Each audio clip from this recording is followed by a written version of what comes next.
20 years of excellence. Sun International Institute of Tourism and Management.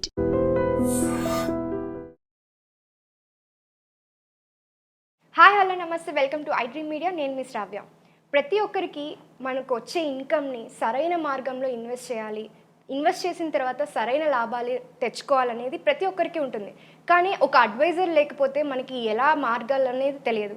So అలాంటి information అంతా ఇవ్వడానికి మనతో పాటు బొనిగల్ సాల్మన్ గారు ఉన్నారు, mutual funds PMS AIF distributor. నమస్తే సార్. నమస్తే అమ్మా. సో ఇప్పుడు ఉండే జనరేషన్ స్టాక్ మార్కెట్ మీద చాలా ఇంట్రెస్టెడ్గా ఉన్నారు. కానీ స్టాక్ మార్కెట్లో ఎక్కడ లాభాలు వస్తాయి, ఎక్కడ నష్టాలు వస్తాయి అనే దాని గురించి పెద్ద అవగాహన లేదు. అవగాహన ఉండి వెళ్తే లాభాలు వస్తాయి, లేదంటే నష్టపోతారు. కాబట్టి ఒకసారి మీ ఐడియాలజీ చెప్తారా? చూడమ్మా, స్టాక్ మార్కెట్ అనేది ఏంటంటే తెలియకుండా వెళ్తే మనకు స్విమ్మింగ్ రాకుండా సముద్రంలో దూకినట్టు. అంతే, తెలియకుండా వెళ్తే స్టాక్ మార్కెట్లో. యాక్చువల్గా స్టాక్ మార్కెట్లో గతంలో ఎంతోమంది నష్టపోయి సూసైడ్లు చేసుకోవడం వల్ల మన ప్రజలకి విపరీతమైన దురభిప్రాయం ఏమిటంటే, భయం ఏంటంటే స్టాక్ మార్కెట్లో డబ్బులు పెడితే డబ్బులన్నీ పోతాయి అనేది భయం ఏర్పడింది. అయితే స్టాక్ మార్కెట్లో రకరకాల ఇవి ఉన్నాయమ్మా. ఇప్పుడు స్టాక్ మార్కెట్లో చూడండి, ట్రేడింగ్ అంటే ఫస్ట్ ఏంటంటే ఇంట్రాడే. ఈరోజు కొనాలి, నేను ఇదే రోజు అమ్మాలి. ఒక స్టాక్ని ఒక ప్రైస్లో కొంటాను, నేను అమ్మే టైంకి అది పెరిగి ఉంటే నాకు లాభం వస్తుంది, తగ్గుంటే నష్టం వస్తుంది. అయితే ఇక్కడ సరే నేను కరెక్ట్ గెస్ చేశాను, ఈ స్టాక్ పెరుగుతుందని, నాకు లాభం వచ్చింది. అయితే నాకు లాభం ఎక్కడి నుంచి వచ్చిందంటే, నాకు ఆపోజిట్లో ఇంకొక అతను ఆ స్టాక్ తగ్గుతుందని పెట్టాడు, అతని నుంచి వచ్చింది. నాకు వచ్చిందంటే ఆపోజిట్లో ఇంకొక అతనికి నష్టం జరిగినట్టే. అంటే 50 ఇంట్రాడేలో 50%కి వచ్చిందంటే అవతలే 50%కి పోతున్నట్టే. రెండవది ఏమిటి, ట్రేడింగ్ అంటే ఫ్యూచర్ అండ్ ఆప్షన్స్. ఫ్యూచర్ అంటే ఇండెక్స్ని కానీ స్టాక్ని కానీ భవిష్యత్తులో ఇప్పుడు కొంటాను, భవిష్యత్తులో అది పెరిగిద్దని నేను గెస్ చేసి ఇప్పుడు కొంటాను.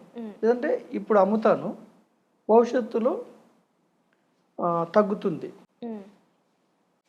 అని గెస్ చేసి దాన్ని అంటే సెల్ చేయొచ్చు, ముందు బై చేయొచ్చు.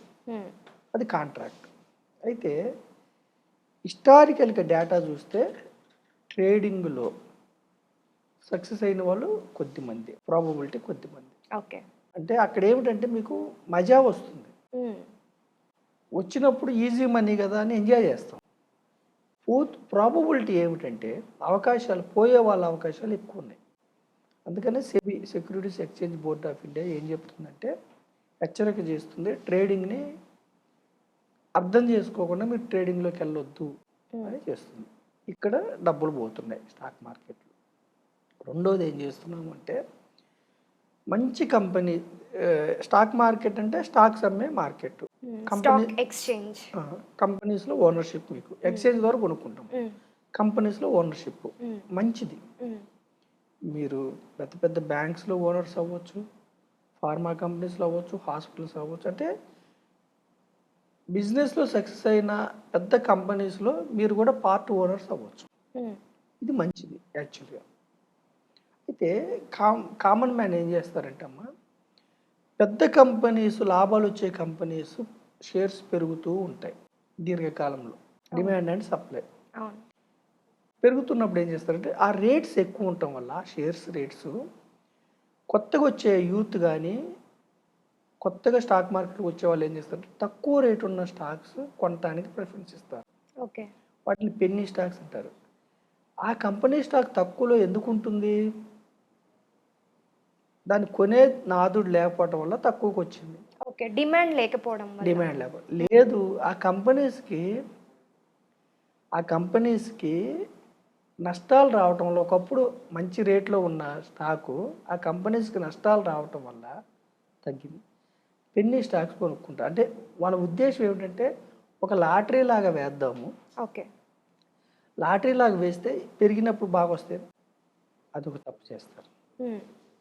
ఓకేనమ్మా. సో అక్కడ పోయే అవకాశం ఉంది.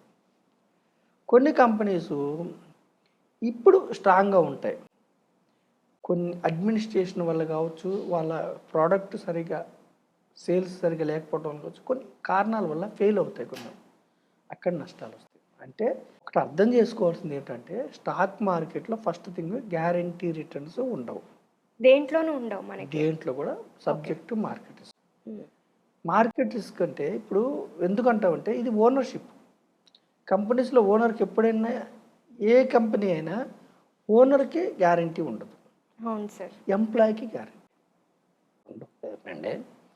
రిస్క్స్ చాలా ఉంటాయి. జియో పొలిటికల్ రిస్క్ కావచ్చు, కరెన్సీ రిస్క్ కావచ్చు, అంటే వడ్డీ రేట్లు పెరిగినా తగ్గినా స్టాక్ మార్కెట్ మీద ఎఫెక్ట్ పడతాయి. ప్రపంచ దేశాలతో మనకి వాణిజ్య సంబంధాలు ఉంటాయి కాబట్టి ఎక్స్పోర్ట్స్ అండ్ ఇంపోర్ట్స్ అమెరికా మీద కానీ ఇంకొక వేరే దేశాల మీద కానీ టారిఫ్ల మీద కూడా ఉంటాయి. గోల్డ్ వల్ల కానీ దేశంలో అనిశ్చిత వల్ల కానీ మన సెంట్రల్ గవర్నమెంట్ తీసుకునే పాలసీస్ వల్ల కానీ, అంటే కంపెనీలకు అనుకూలమైన పాలసీస్ తీసుకుంటే మార్కెట్ పెడుతుంది. అట్లా ఇవి షార్ట్ పీరియడ్. ఈ రిస్క్స్ అన్నీ షార్ట్ పీరియడ్. లాంగ్ పీరియడ్లో ఏ కంపెనీ స్టాక్ అయినా లాంగ్ పీరియడ్లో ఎప్పుడు పెరుగుతుందంటే వాళ్ళ కంపెనీకి రిటర్న్స్ బాగుంటే, లాభాలు బాగుంటే స్టాక్ పెరుగుతుంది. షార్ట్ పీరియడ్లో అనేక అంశాలు ప్రభావితం చేస్తాయి. ఓకేనమ్మా. సో మనం ఏం చెప్తున్నాము, మీకు డబ్బులు నష్టపోకూడదంటే ఫస్ట్ ట్రేడింగ్ అవాయిడ్ చేయండి, ఇంట్రాడే అవాయిడ్ చేయండి, తర్వాత చిన్న చిన్న పెన్నీ స్టాక్స్ అవాయిడ్ చేయండి, పడిపోతున్న స్టాక్స్ పడుతున్న నైఫ్ కింద చేయబెట్టకండి, చేయిని జీల్చుకుని వెళ్తుంది, అది ఒక రీజన్తో పడుతుంది. ఎందుకు పడుతుంది? అమ్మేవాళ్ళు ఎక్కువ మంది ఉన్నారు, కొనేవాళ్ళు లేరు కాబట్టి పడుతుంది. సో పడుతున్న స్టాక్స్ వెళ్ళకండి. అయితే స్టాక్స్కి ఒకవేళ చాలా రీసెర్చ్ కావాలి, స్టాక్స్ మీరు కొనుక్కోవాలంటే హాయిగా దొరబాబులాగా ఇన్వెస్ట్మెంట్ అంటేనే మనము 8 గంటలో 10 గంటలో ఉద్యోగము వ్యాపారము చేస్తాము, ఒక పార్ట్ టైం లాగా అనుకోవచ్చు. ఉద్యోగం వ్యాపారం చేస్తాము. వచ్చిన డబ్బుని మీకోసం పనిచేసేలాగా మీరు వర్క్లో పెట్టాలి, మీ డబ్బుని పనిలో పెట్టాలి, అది ఇన్వెస్ట్మెంట్.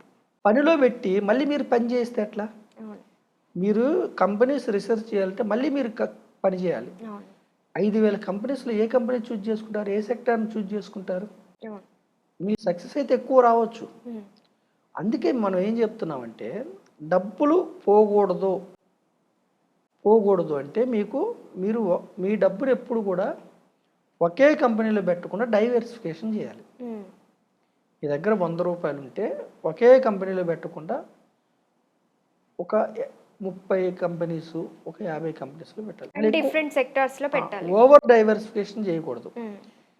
అసలు ఇండెక్సే మీకు డైవర్సిఫికేషన్. ఇప్పుడు ఇండెక్స్ ఉంది, సెన్సెక్స్ ఉంది, నిఫ్టీ ఉంది, ఒకే రంగం కంపెనీస్ ఉంటాయి. ఆ ఇండెక్స్ని మనం తయారు చేసిందే. ఇండెక్స్ అంటేనే ఒక స్టాటిస్టికల్ అప్రోచ్ అనమాట, గణాంకాలు అనమాట.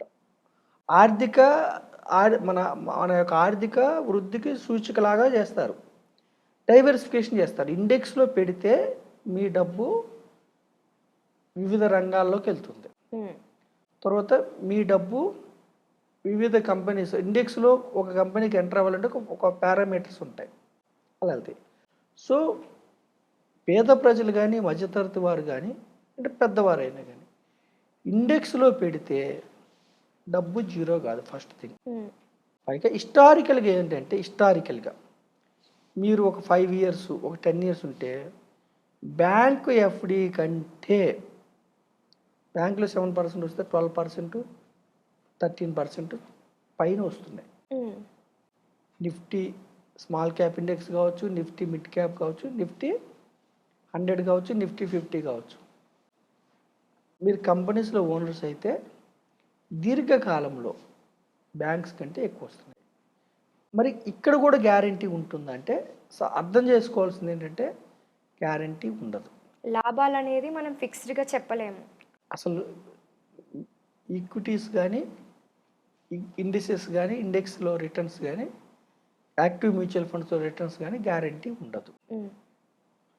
లాంగ్ టర్మ్లో ఉంటే మాత్రం మీకు సేవింగ్స్ కంటే ఎఫ్డి కంటే పోస్ట్ ఆఫీస్ సంప్రదాయబద్ధమైన సేవింగ్స్ కంటే కూడా మీకు రిస్క్ తీసుకోవడం వల్ల ఎక్కువ రిటర్న్స్ హిస్టారికల్గా వచ్చాయి. ఓకే. లీగల్గా మనం చట్టపరంగా భవిష్యత్తులో కూడా వస్తాయా అంటే గ్యారంటీ లేదు. కానీ ఈ రిస్క్ని అర్థం చేసుకొని మీరు ఇండెక్స్లో, ఈటీఎఫ్లో, యాక్టివ్ మ్యూచువల్ ఫండ్స్లో మీరు పెడితే ప్రజలు నష్టపోయే అవకాశాలు తక్కువ. షార్ట్ పీరియడ్లో నష్టపోతారు, మళ్ళీ బౌన్స్ బ్యాక్ అవుతుంది. అంటే స్టాక్ మార్కెట్ని మీరు ఎలా చూడాలంటే రాత్రికి రాత్రే కోటీశ్వరులు అవుతాము, బాగా సంపాదించుకుందామని చూస్తే నష్టపోయే అవకాశాలు ఎక్కువ ఉంటాయి. కొంచెం పేషెన్స్తో వెయిట్ చేసి లాంగ్ టర్మ్ కోసం ప్లాన్ చేసుకొని స్మార్ట్ ప్లే చేయాలి. అంటే మీరు ఇక్కడ అందుకే మనం ఏం చెప్తామంటే అమ్మా, ఇది బోరింగ్ సబ్జెక్టు అయినా ఏం చెప్తుందంటే మన దేశంలో మీరు నమ్మండి నమ్మకపోండి అమ్మా, 70 to 80% పీపుల్కి రిటైర్మెంట్కి ప్లాన్ చేయట్లేదు. అవును. 55 ఏళ్ళు 60 ఏళ్ళు వచ్చిన తర్వాత మళ్ళీ పని చేస్తున్నారు, ప్రైవేట్ జాబ్స్ ఉన్న వాళ్ళు ఇంకా ఇబ్బంది పడుతున్నారు, మళ్ళీ చేస్తున్నారు, లేదా పిల్లల మీద డిపెండ్ అవుతున్నారు. అవును. అదే మీరు 30 ఏళ్ళు 35 ఏళ్ళు 40 ఏళ్ళ వరకు కూడా 45 ఏళ్ళ వరకు కూడా ఒక 10 ఏళ్ళు 15 ఏళ్ళు 35 లోపు మీరు ఇన్వెస్ట్మెంట్ స్టార్ట్ చేస్తే సూపర్. అట్లీస్ట్ 40-45లో కూడా రియలైజ్ అయ్యి ఓకే మీరు ఇన్వెస్ట్మెంట్ చేస్తే ఒక 10 ఏళ్ళు ఆరిజిన్ ఉంటే ఇండెక్స్లో కానీ, ఈటీఎఫ్లో కానీ, యాక్టివ్ మ్యూచువల్ ఫండ్స్లో కానీ మీరు ఒక 50 కంపెనీస్లో ఓనర్స్ అవ్వటం వల్ల టైం దొరుకుతుంది మీకు. ఈక్విటీస్లో ఎప్పుడు కూడా టైం ఇవ్వాలి. డైవర్సిఫికేషన్ ఆల్రెడీ చేస్తున్నారు, ఇండెక్స్లో డైవర్సిఫికేషన్. ఓవర్ డైవర్సిఫికేషన్ మళ్ళీ చేయకూడదు. 50 కంపెనీస్ కంటే ఎక్కువ వెళ్తే మళ్ళీ అవసరం లేదు. లిమిటెడ్ సెన్సెక్స్ అందుకే 30 కంపెనీస్ ఓవరాల్ మార్కెట్ గమనాన్ని ఇండెక్స్లు సూచిస్తాయి. ఓకేనమ్మా.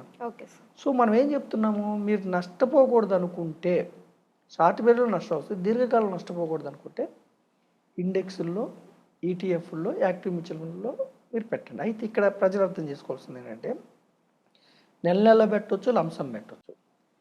10 ఏళ్ళు పెట్టారు, ఒక డీసెంట్ అమౌంట్ వచ్చింది. సపోజ్ ఒక 5 లక్షలు వాళ్ళు ఇన్వెస్ట్ చేశారు, సుమారుగా ఒక 15 లక్షలు అయింది అనుకోండి.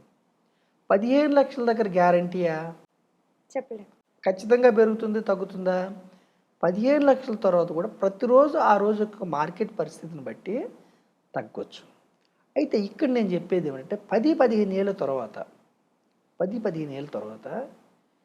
తగ్గితే 15 లక్షల మీద ఒక 10,000, 20,000, 50,000 తగ్గుతుంది, అసలు కంటే కిందకి రాదు. మీరు గమనించండి, నేను చెప్పేది ఒక్క పాయింట్ గమనించండి. సెన్సెక్స్ 100 పాయింట్ల దగ్గర స్టార్ట్ అయింది, ఈరోజు సుమారుగా చెప్తున్నాను 83,500 సుమారుగా. అంటే ఎవరైతే ₹1,00,000 పెట్టారో సెన్సెక్స్లో అప్పుడు 79లో 8,35,00,000 సుమారుగా. ఇప్పుడు స్టాక్ మార్కెట్ డౌన్ అయింది. 83,000 ఉన్న సెన్సెక్స్ 82 అవుద్ది, 81 అవుద్ది, 80 అవుద్ది, లేదా 79, లేదంటే 75,000. అంటే 8,30,00,000 ఉన్నది 7,5 కోట్ల వరకు వస్తుంది. అంతేగాని అప్పుడు పెట్టిన 1,00,000 కంటే కిందకి రాదు. పాయింట్ 1. సెకండ్ పాయింట్ ఏమిటంటే నిఫ్టీ 1000 పాయింట్ల దగ్గర స్టార్ట్ అయింది. సుమారుగా నేను చెప్తున్నాను, సుమారుగా ఒక 24,000, 25,000 ఉంది అనుకోండి ఈరోజు. అంటే ఎవరైతే ₹1,00,000 పెట్టారో నిఫ్టీలో ఒక 20 ఏళ్ళ క్రితం సుమారుగా, ఈరోజు 25 లక్షలు. ఇప్పుడు డౌన్ అయితే నిఫ్టీ 24,000 అవ్వచ్చు, 23 అవ్వచ్చు, 22 అవ్వచ్చు, 20 అవ్వచ్చు, 18 అయింది అనుకోండి. అంటే 25 లక్షలు వచ్చి 24 అవుతుంది, 23 అవుతుంది, 22 అవుతుంది, 18 లక్షలు. అంటే 1,00,000 సర్టెన్ పీరియడ్ తర్వాత ఇంత పెరిగింది. అంటే పెరిగిన అమౌంట్ తగ్గుతుంది, కానీ అప్పుడు పెట్టిన అసలు కంటే కిందకి వెళ్ళదు దీర్ఘకాలంలో ఉంటే. షార్ట్ పీరియడ్లో మీరు పెట్టిన అసలు డౌన్ అయింది. దీర్ఘకాలం అంటే ఎంత? More than 7 years, more than 10 years. ఇప్పుడు ఈరోజు 83,000 ఉందనుకోండి అమ్మ సెన్సెక్స్. 5 yearsకి 1,60,000కి వెళ్ళింది అనుకో, ఈ 15%తో.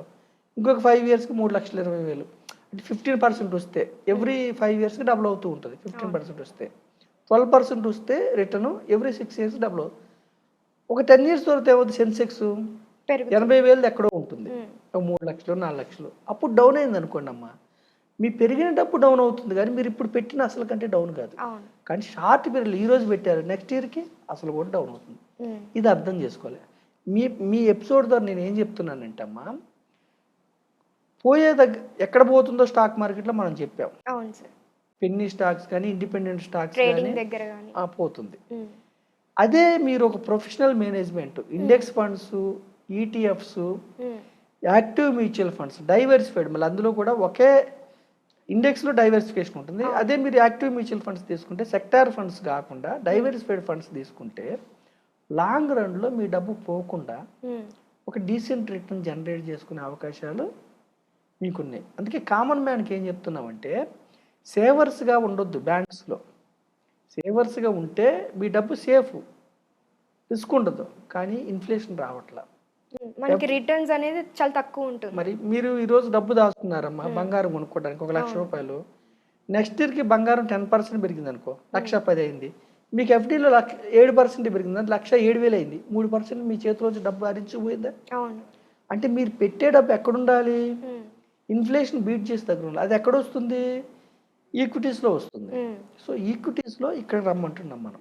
Okay sir. మధ్యతరగతి ప్రజలు, పేద ప్రజలు, లేదంటే ధనవంతులు కూడా మీరు ఇక్కడికి రండి, ఓకేనా? సో ఇక్కడ నష్టపోయే అవకాశాలు తగ్గుతాయి మీకు. సో నేను ఏం చెప్తున్నాను మీ ద్వారా అంటే, స్టాక్ మార్కెట్లో పోయే ప్లేసెస్ని మీరు ఐడెంటిఫై చేయండి, స్పెక్యులేషన్ చేయొద్దు. వచ్చే ప్లేసెస్ని ఐడెంటిఫై చేయండి. కంపెనీస్లో ఓనర్స్ కూడా ఒక కంపెనీ 2 కంపెనీస్ కాకుండా గ్రూప్ ఆఫ్ కంపెనీస్లో. ఇండెక్స్ అంటే ఏం లేదండి, మీ ఇండెక్స్లో ఎన్ని స్టాక్స్ ఉన్నాయో అన్ని స్టాక్స్లో మీరు ఓనర్షిప్ తీసుకుంటారు. యాక్టివ్ మ్యూచువల్ ఫండ్స్ అంటే ఏం లేదు, మీరు ఒక 50 కంపెనీస్లో ఓనర్షిప్ తీసుకుంటారు. దీర్ఘకాలంలో మీకు ప్రతిఫలం కనపడుతుంది. సో స్టాక్ మార్కెట్ అనుకోవాలని భూతం అనుకొని మీరు దూరంగా ఉంటే నిజంగా మీరు నష్టపోతారు. అదే సార్, దీని ద్వారా మీరు చెప్పేది ఏంటంటే స్మార్ట్ ప్లే చేయండి, ట్రేడింగ్కి దూరంగా ఉండండి, మీకు చాలా తెలివిగా యూజ్ చేసుకొని ఇండెక్స్ మీద పెట్టుకోండి అని చెప్తున్నారు. Thank you so much. ETF or active mutual funds. Okay sir, thank you so much sir. Thank you.